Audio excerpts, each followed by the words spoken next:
Sexual behaviour in pubs and clubs in the Teesside area has become a growing part of a typical night out. With a growing sexualised culture amongst young adults, this behaviour seems to be considered as normal. It must be made more clear that a simple touch without consent can amount to sexual assault. With this kind of behaviour happening more often, boundaries are starting to become non-existent.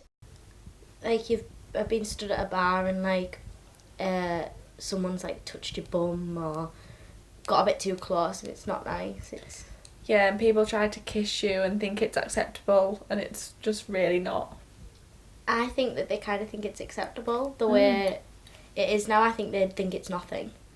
Teesside spoke to Arch North East to find out how they help victims of sexual assault. I think that we're living in a culture at the moment where sexual assault happens every single day. It's almost part of people's everyday experience when they go out into a nightclub.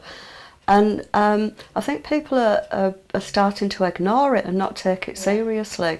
But the experience of women, if they're going to a nightclub, they're getting grabbed, they're getting rubbed up against, they're being touched, and it makes them feel incredibly vulnerable and incredibly unprotected.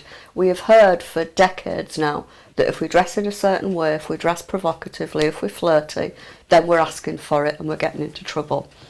But I have never seen a pair of boots that could make a decent man rape. I have never seen a miniskirt that could make a decent man rape.